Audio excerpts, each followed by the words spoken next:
and welcome to SCN Summit, Future of the Supply Chain, hosted by Food Logistics and Supply and Demand Chain Executive. I am Marina Mayer, Editor-in-Chief, and this session will detail the rise of electrification and the critical steps for successful and safe clean technology TRU trailer deployments. Moderating today's session is Don Durham, Vice President of Customer Solutions for PLM Fleet. Don is a 25-year veteran of PLM Fleet, an industry expert on cold chain transport application and regulatory compliance, and a frequent guest speaker on podcasts and cold chain industry events. Just a reminder to our wonderful audience to submit your questions via the Q&A console on the screen at any time throughout your discussion. Just make sure you hit submit so it goes through. And don't forget to check out our downloadable assets page. That's the main portal page that you're looking at. You'll find some downloadable materials from PLM Fleet, as well as premium content from us, our media kit, and links to our different awards for applications. And with that, Don, it's great to see you again. Welcome to the program. I'm going to hand things over to you. Great. Thank you, Marina. Much appreciated. So welcome, everybody, to the rise of the EV machines. I've got a great panel to discuss this particular topic. And we've got Bill Maddox. He's a 25-year veteran of Carrier Transicold. He's in charge of product management over there at Carrier for parts of global corporation, a leader in intelligent climate and energy solutions. Bill has his staff and is responsible for investigating new technologies and trends, developing and introducing new products. We also have Robert Couch, and along with his brother, have been engineering and commercializing breakthrough microchip-based innovations for decades. AEM is a solar TRU that has been tested for over 11 years, and it's the only TRU that has millions of miles of performance data, proving its power and its impressive ability to perform reliability for cold chain transport. We also have Alan Gassler, is the zero emissions customers sales and operation analyst over at PLM Fleet. As a subject matter expert on all technologies used to monitor, report, and define zero emission performance. Alan also provides direct customer consulting on matrix and how to best optimize and evaluate successful zero emission equipment with existing customers in fleet operations. So we're going to take a little bit of time right here in the beginning and really look at two technologies, a little bit different platforms. We've got Robert with his AEM, who has a new groundbreaking built up from the ground technology. And then we also have Carrier, a well-known in the industry throughout the years and providing diesel transportation. And so I wanted to take this time to introduce Robert to you first and have Robert kind of go over, take a few minutes to talk about the technology that he's bringing to market. Thank you, Don. We started in 2009 looking at this product sector, and we knew that it was going to be about power. Refrigeration was well understood, but how to power the refrigeration with electric means 100% was the challenge everybody was looking back 14 years ago at. So we got heavily involved in it and started to run our first solar powered units in 2009. We did that with 4,000 pound lead acid batteries, forklift batteries really. And we decided early on that because solar panels were going to be mainstay in our product offering, that we wanted to go low voltage DC. That's what solar panels are, is low voltage DC, as well as lithium batteries, and batteries in general are all DC. So we developed a system 2009, spent up into the 2016 timeframe retrofitting existing diesel units. And so we really studied the power heavily. So we looked at the power requirements because we knew it was all going to be about range, just like your car is all about range on your EV vehicle. That's what everybody's concerned about. So our strategy was to maximize that strategy to reduce the power requirements to run 100% electric, because that's the challenge. So since 2012, that's when the first lithium batteries were rolled out. We've been delivering food every day, 7 days a week, 24 hours a day with lithium batteries. Up to this point now, we're over 8 million miles on the road, which is very important. You're going to find that when you move into EV vehicles, especially in trailers, there's a tremendous amount of vibration involved. And so that time on the road is very important to shake out your battery management systems, which are quite sensitive systems, really semiconductor-based systems with a lot of small wiring involved in them. And so all the controls for the refrigeration unit are pretty well understood. Thermo King Carrier have been using that for a lot of decades. But when it gets down into the battery side of it, that's where we really had to do a lot of studying. So that mileage on the road is very important. Also for our wheel generator, what we call a momentum generator, those miles are important to really shake that product out. And then from the operational standpoint of making the symphony work between all the solar and the batteries and the wheel generator and the charging for the refrigeration unit to run, we've got well over 1.5 million hours now, and that's well over 1.5 million plugs, as safe plugs as well at low voltage. So we feel like we've cracked the code on range anxiety. If you could go to the next slide, Don. So when you look at the reality of operating these things, our baseline, everybody asks, how long does your battery last? And of course, there's a lot of assumptions that have to come into that answer to arrive at an answer to that question. So our assumptions are it's 88 degrees outside, relatively low humidity, and we can get 32 hours without plugging in with no door openings. As soon as you start opening doors, those numbers all change radically, and they're very hard to predict depending on how long you leave your doors open. That's based on running a multi-temp with 8 pallets at 0 degrees in the front and 8 pallets of 35 degrees in the back. And then of course the back would be bulkheaded if you were doing a third dry zone in behind.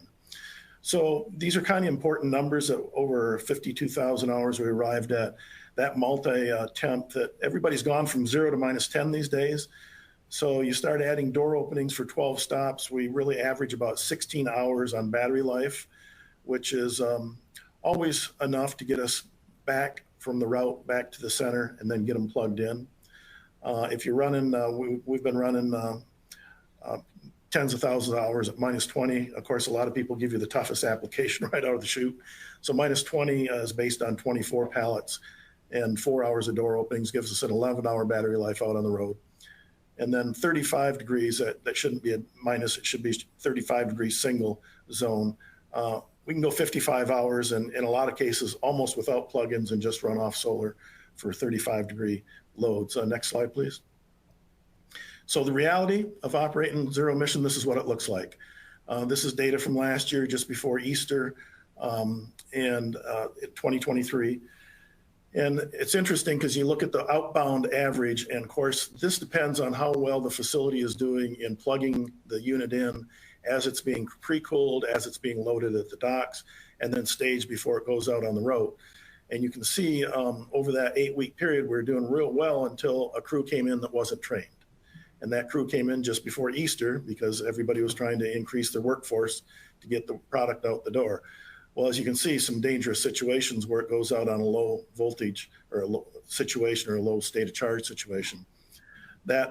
The good news is when you look at the second line on the battery inbound, we're able to still bring it back at 48 and 68%, even though it went out at low voltage. And that's largely attributable to the solar panels and the momentum generator.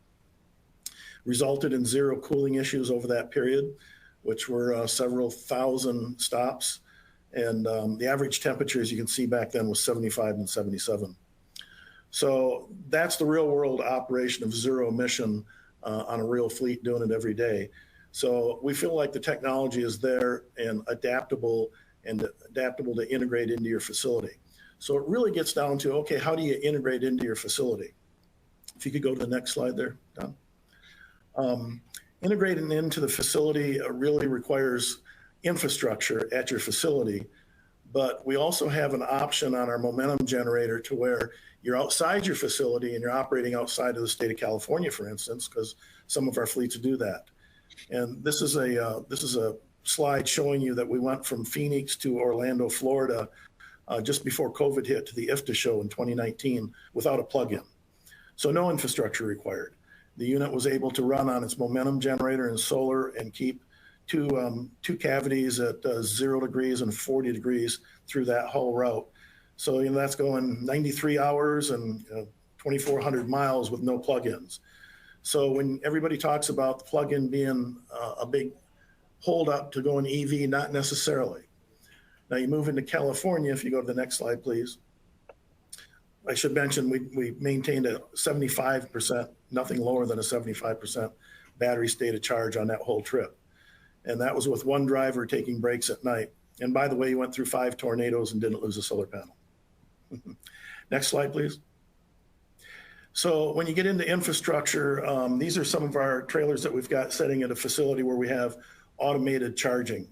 And so we've got patents issued now to where we don't need cords any longer. We can actually land these trailers automatically and charge them. So we are heavily involved in the infrastructure. Of course, one of the big things moving to EVs, anybody's EVs, is you've got to have chargers in place ahead of time. So we work with the customer closely to get that infrastructure in place so that you can operate your EVs alongside your diesels as you integrate in. That's it, Don. Thank you. Thanks. I appreciate that. Thank you very much, Robert. So, Bill, can you talk a little bit about what Carrier is doing in this zero emission space? No, absolutely. Thanks, Don. Once again, Bill Maddox. I'm with Carrier Transicold. We are one of the industry leaders in transport refrigeration, having been in the business for over 50 years of providing temperature control units from vans, trucks to trailers. We find it's important to be able to service our customers as best we can in this industry and we have over 200 dealer locations across the Americas, and that's both brick and mortar as well as providing mobile service, and that's at 24/7, 365 days a year, and providing that expert service and support to keep all the equipment up and running and increased uptime there. Next slide, please. One of our products that we've been very excited about for over a couple decades and is really because it's so future-proof is the Vector. The Vector is an all-electric refrigeration unit. And so the compressor is electric, fans are electric, it's an electronic battery charger, everything on that unit runs on electricity. And what we have on there, circled in that red box, is an onboard diesel generator. So that's providing the electricity to run the refrigeration unit. And that's because traditionally that's diesel fuel is what's used in the industry. So, but in reality, we don't care where the electricity comes from. It can come from the diesel generator, it can come from the grid, or now as we're finding solutions, now that technology has caught up to it, is battery electric providing the power. And so it's very easy for us to remove that diesel generator. So as shown on the photo in the middle there. And so that is now a truly all electric unit and can be configured to operate off of a battery. So this is proven technology. We've had it for over 20 years. We've been optimizing it so that it's very efficient and minimizing the power draw. And then we also offer other important services such as telematics to be able to track the system and find opportunities to optimize the usage moving forward. Next slide, please. Now, one of the things with expanding the Vector platform and portfolio is the Vector eCool. And so, as I mentioned earlier, the Vector doesn't care where it gets its electricity from. And so we working with an alliance partner, ComMet eMobility, have come up with an ability to have a battery pack with power electronics. That's the orange portion shown underneath the belly of the trailer. And then we're able to right size that battery. We don't have to put on a massive battery to make these trips. We right size it because we can regenerate it while it's moving. So ComMet produces these electric e-hubs. Each is capable of generating 80 kilowatts of power. And so this basically turns the trailer into a mobile fast charger. We can recharge that battery within 35, 40 minutes of it of being driven. So you can constantly keep that battery at a maximum charge as the trailer is being used. So very excited about the technology and continue to look at opportunities for it moving forward. So I think that was my last slide there for you, and back to you, Don. Thank you very much. Bill, I'm going to stay with you for just a second here. I think it's kind of interesting when I talk to people that have been using Carriers for a number of years and pumping the diesel in there to find out that, the electrification that you're really doing here, it's always been electric, right? Correct. Or Yeah, Vector? the base unit itself has been electric. So the Vector, you could say, is a hybrid unit. So it's got the diesel generator on, as well as with a standard electric plug, we can plug it in and run it off of the grid. So doesn't care where it gets its power from. It can operate in different modes, and there's no compromises in performance, whether you're running purely off the grid or off the battery versus a diesel engine. You're going to get the same high capacity and tight temperature control that the customers are needing. Yeah, and Robert, for you, I think it's kind of interesting to look at your presentation, and I'm almost thinking, like I set my iPhone down to be charged, on a pad, instead of plugging it in. Is that kind of a thing that you're doing there? Yeah, it's important as you get millions of hours of running these things, you realize the human factor is probably the weakest factor. It's not the technology. And so just like your cell phone example, Don, if you don't lay it down at night and charge it, you don't have it the next day to use. And that's the biggest lesson that fleet operators have to learn in trying to integrate. It's a chaotic environment trying to get food out the doors every day.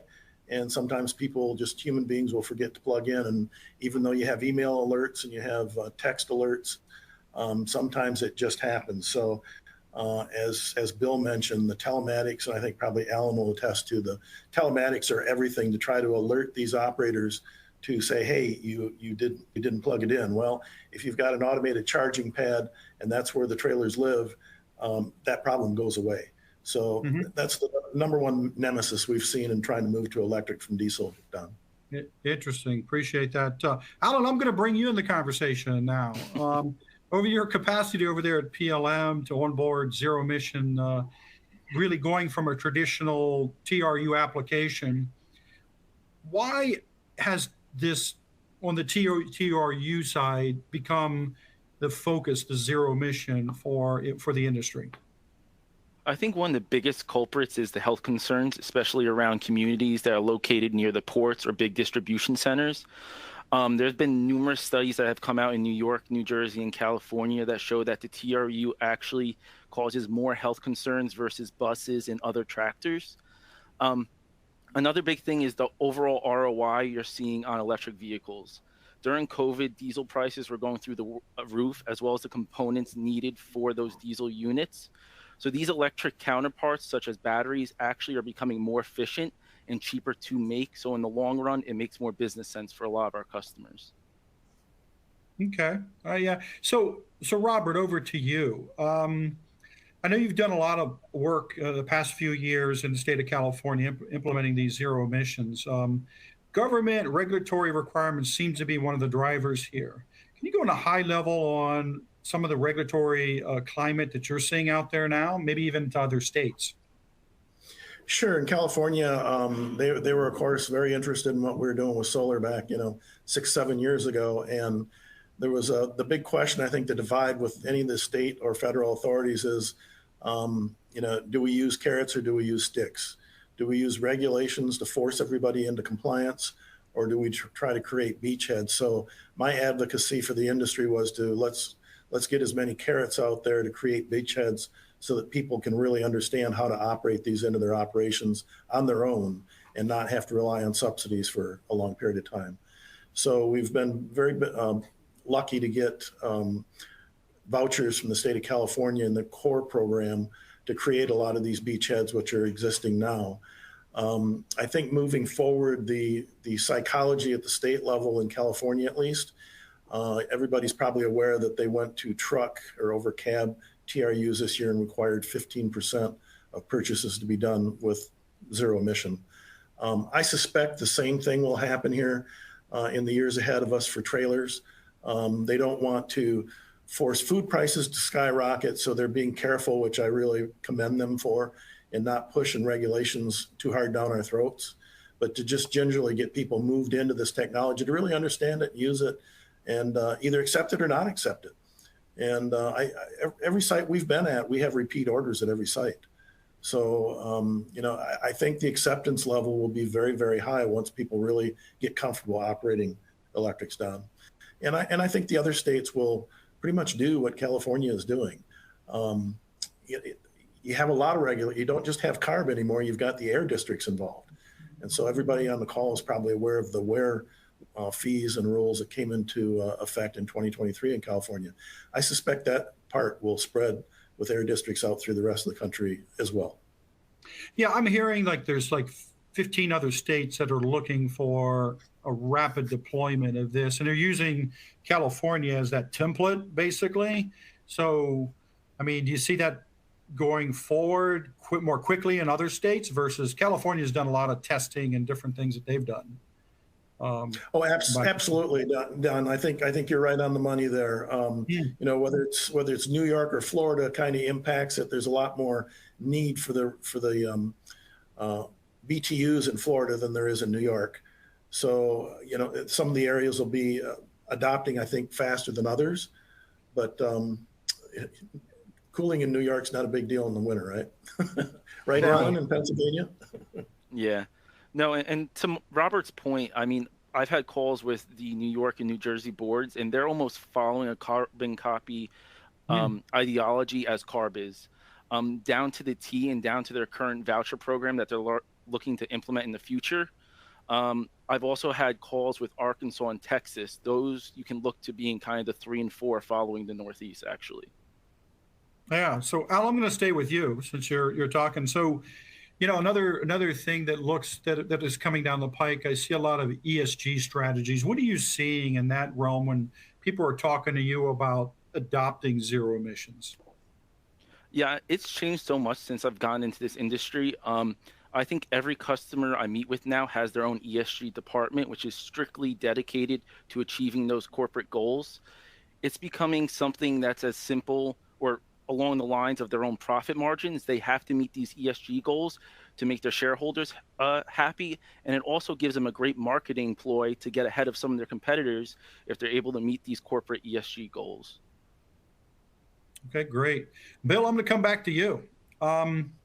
You know, we've always heard those urban myths about the guy taking his family in a Tesla across the country, and he gets stuck somewhere because there's no plug-in or something like that. What's in fleets? What should we be looking for when we're doing an EV strategy?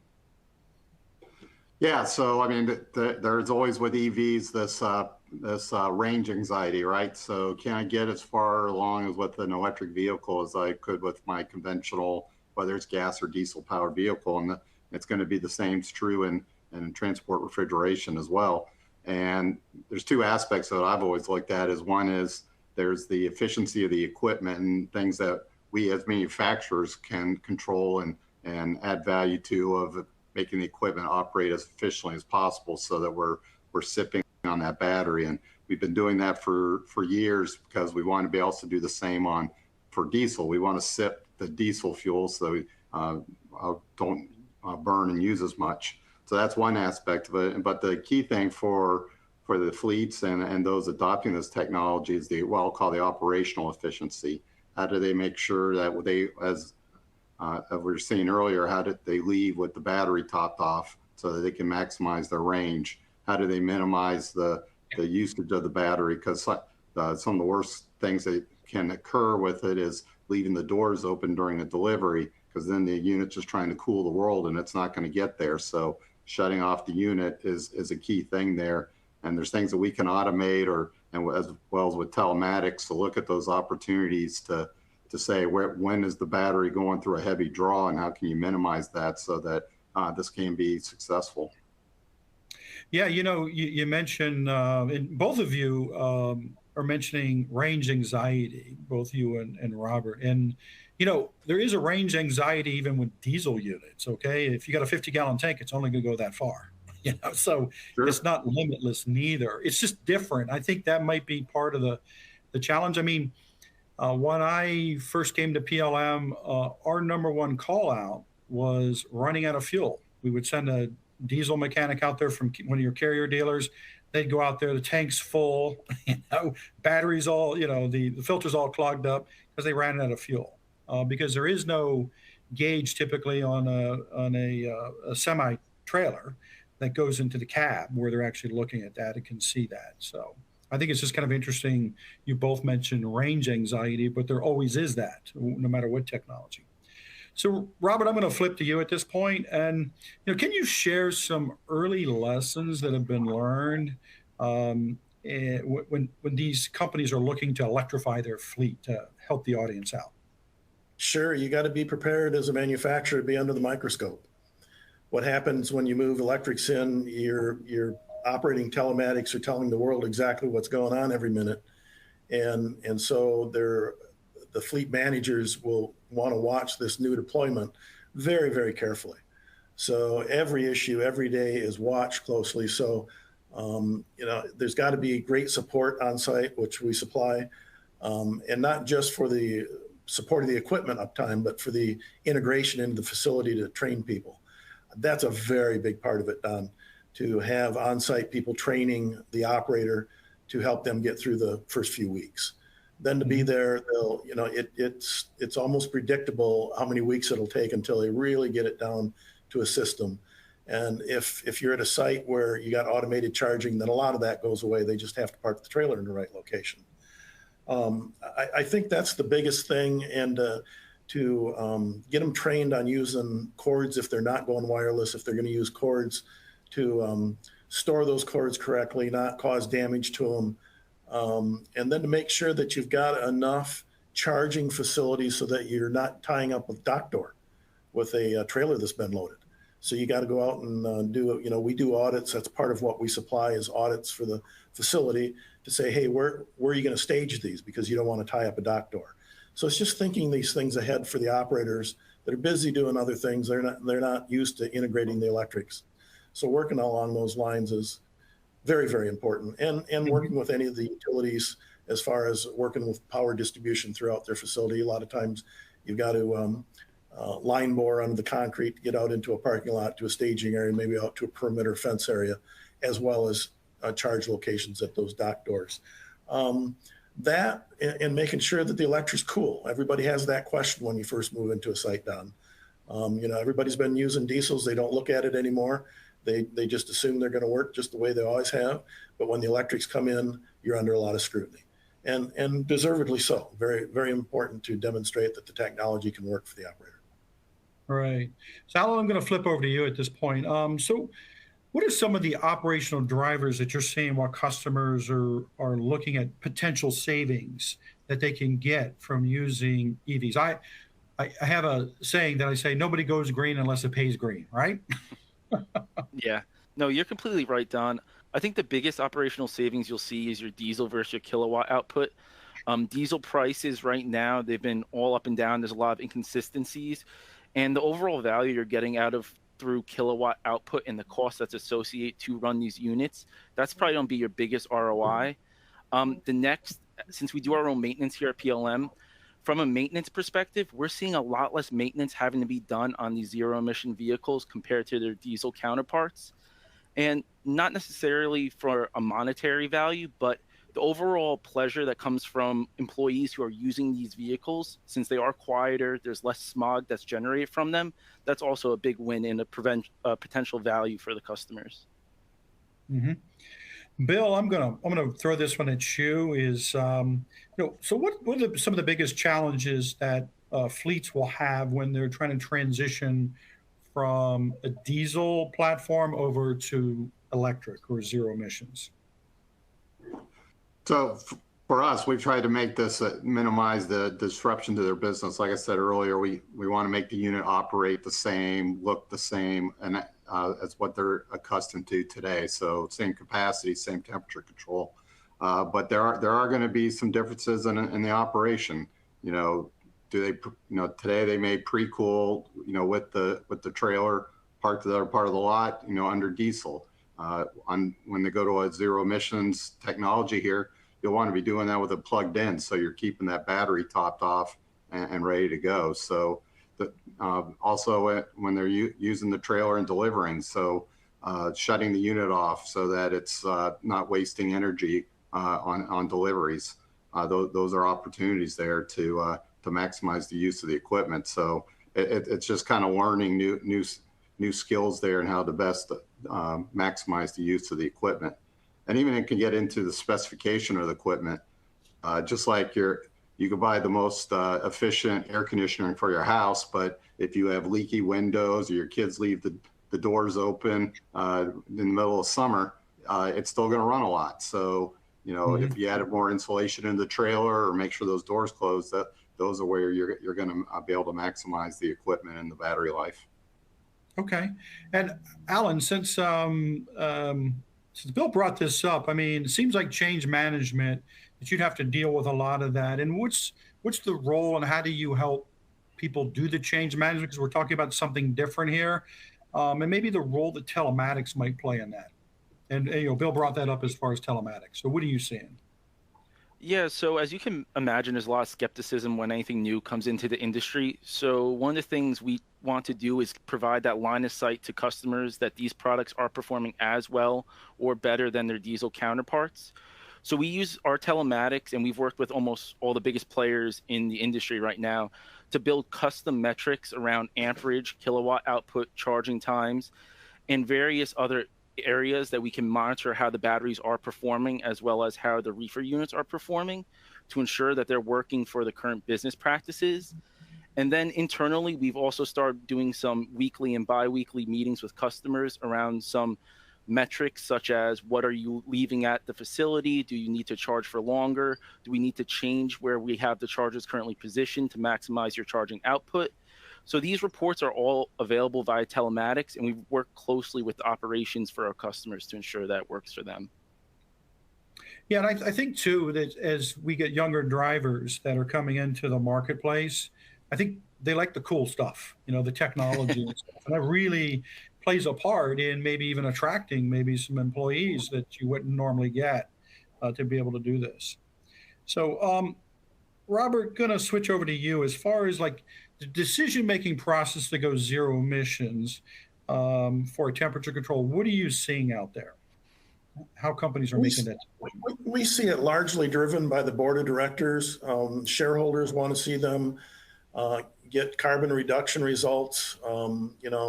A big thing with us is we supply reports every quarter to the customers and to the state of California. And I think, last year in Southern California, we saved over 1,000 tons of carbon. And that's with just less than 100 trailers operating last year. So, we expect this year to probably move up towards 2,500 tons of carbon reduction. Well, that's a big deal for these board of directors to put in their annual reviews. As well as, the grocers, for instance, customers are demanding that they go zero emission. They do something about the carbon footprint. So there's a lot of pressure from both sides on the entities that we're dealing with to move into this zero emission technology. And honestly, at the end of the day, Don, a lot of times what I'll hear an executive say, it's the right thing to do. Yeah. Yeah, I would definitely agree with that. So Alan, we've been talking a lot about, differences and the same. And so what are some of those differences and what's the same about the refrigeration unit, the TRUs on the zero emissions? From the aspect of what's the same, the ETRUs perform the same as the diesel. They're able to cool the product, maintain that temperature, and perform the same as they would their diesel counterparts. The biggest differentiator that comes operationally when you're talking to customers and kind of putting the plan forth to move forward, how are you going to manage your charging? Or you don't have the units plug in overnight? Do you have to plug them in during the day? Do you have someone there who's able to go out there and plug in these units? The big differentiator, unlike a diesel counterpart, if you run out of fuel, you can send someone out there, refuel the unit, and get going. You don't really have that capability with these units, especially on these longer routes. So it's maintaining that charge management and making sure there's enough necessary individuals who have line of sight that can address any issues that might occur. Mm-hmm. So Bill, you talked a little bit earlier about hybrid units, and you've got that experience for 20 some years of doing that. So can you discuss the value, the impact that the EV units that basically, or hybrid units that have had on, users in the industry? Oh, absolutely. And we've touched on some of this already, but, once again, with the Vector, it can either run on diesel or on electric grid power. So three-phase power powering the unit. And what, some of the great benefits are, one is it's quieter when it's running on on the electric, so you're not running that diesel engine. You're also saving that wear and tear on the engine. That's the most maintenance intensive portion of the refrigeration unit. And also you're saving that green that you were mentioning, right? So electricity will run about 10 cents per hour or per kilowatt, excuse me. And you're we're $4 or $5 a gallon of diesel. So a lot of savings there, depending on where the fluctuation of diesel prices are. Electricity's been fairly stable. So and that saves a lot of wear and tear on the equipment and maximizes the life of it. So it's a great opportunity for those that have been able to adopt that strategy and use the electric standby where they could. And then this further extends it when you're talking about going to a battery electric system, because now you're running it on that electric almost 100% of the time. Mm-hmm. So Alan, I'm just going to bring you in this conversation, and because you're dealing with multiple different customers, different applications, where they're looking at ROIs, or what's your conversation with customers in that realm? Are they looking for those, or they just only want to get it because a corner office said, let's get an EV unit? One of the nice things about the EV space is the ROI makes so much sense right now compared to the diesel counterpart. It's kind of a no-brainer. Everyone's trying to think also long-term, if there's going to be any legislation that comes down that could lead to potential fines, that also has to be thought about, similar to what you're dealing right now with the WARE programs out there in California. These electric units offset those points that you would require, as well as we're seeing it generate revenue via LCFS credits and other credit programs throughout the country, where you're turning out a profit running these units versus running the diesel. So in the long run, it makes my job a little bit easier sometimes when you're seeing 90, 95% return on your investment in just a couple of years. Okay. So Robert, gonna throw this at you. So in 1935, Frederick Jones invented the TRU that we, the platform, and so going way back. And so, but now today we've got EV strategies on these TRUs. So, what's a profile of a company if they're out there looking at this to implement inside their fleets today or into the future? I think the bigger fleets are the early adopters, Don. People that are running 1,000 units in California are really under pressure to experience EV, understand it, be prepared for the EV future, and move into it now while they've got grants available to them. So I think that's been the main driver. There are certain companies that are just zero emission minded. Whether they're a produce company that's been in organics. They tend to lean in heavily on the EV and move away from the pollution aspects of the diesel. So I think you have both sides of that coin, and then they're just like you said earlier. It's about the green. It's about people realizing, hey, yeah, it's a little painful going through this experience, but geez, I like that cell phone a lot better than my old pager. Right. So, moving into the future is very important, and especially with younger organizations, they see it as very futuristic. All right, so I got a closing question for each of you, and then we're going to get to some audience questions. So, for each of you, why would a warehouse or fleet want to deploy a zero emission strategy now? Bill, I'm going to propose it to you first, and then we'll go to Robert, and then Alan. We'll end this up.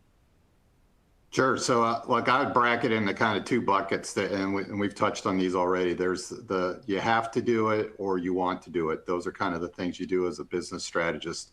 And in this one, where you have to do it is regulatory. So for those that are in California or these other 15 states, those are where you want to start thinking of the strategy to be prepared for this rule coming forward.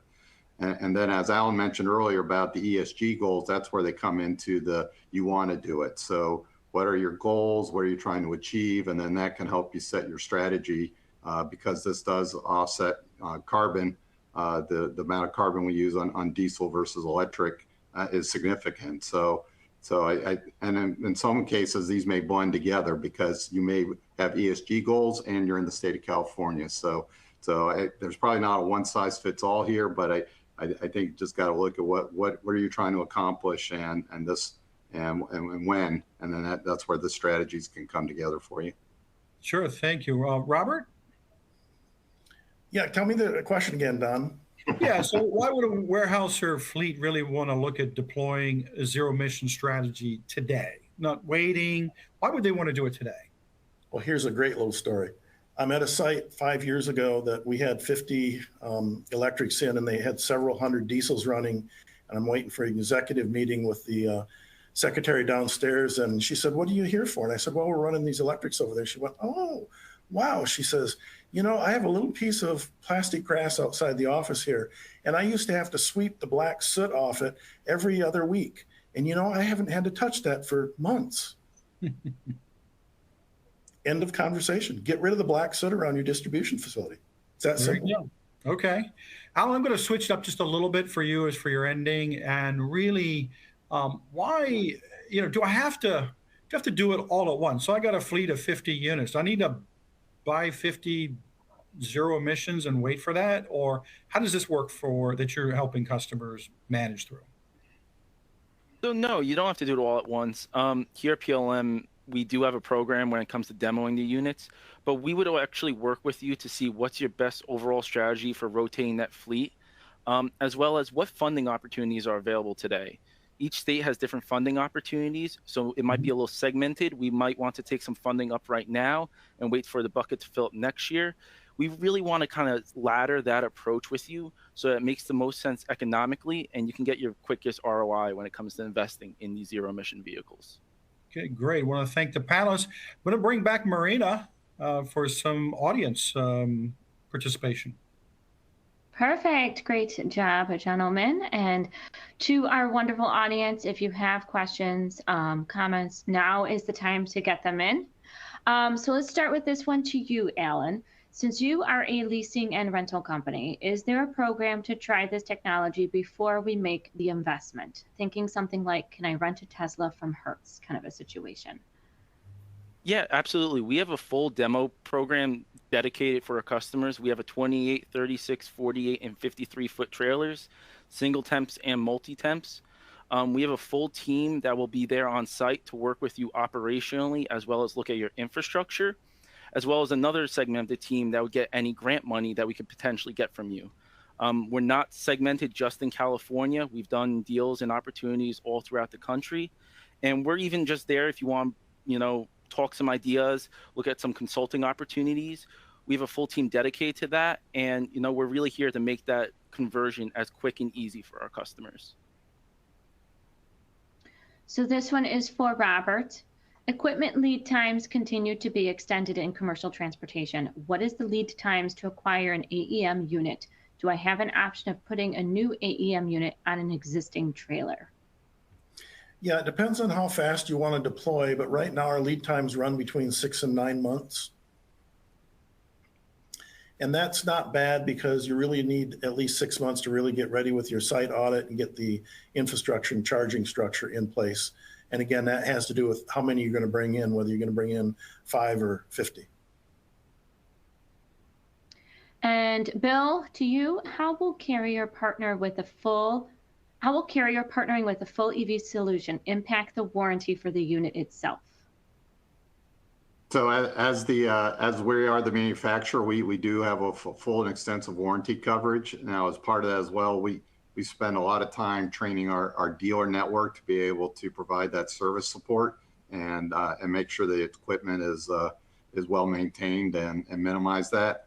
And another thing, just regarding from the telematics perspective, because we are the equipment manufacturer, there's a lot of things that we do from a prognostic standpoint so that we can see if something's not operating optimally or where it should be, then we can start saying we should get this looked at before it does become a significant issue and require more work. Well, thank you, Don, again, for moderating today's session. And thank you to our wonderful panelists for being a part of it and sharing your knowledge and industry insight. And to our wonderful audience, as always. An archived version of today's presentation will be posted at scnsummit.com, or you can access the link that you used to log in today, your registration link, and you can access the on-demand version at that point in time. While at scnsummit.com, don't forget to register for tomorrow's sessions on the state of e-commerce and supply chain visibility. There's still time to register for our previous sessions, including the one we had earlier today at noon with Don on FDA's 204 ruling. There's also on demand of state of volume rebates and warehouse automation. Just go to scnsummit.com to register. Again, my name is Marina Mayer, Editor-in-Chief of Food Logistics and Supply and Demand Chain Executive, and I hope to see you again at our next SCN Summit event.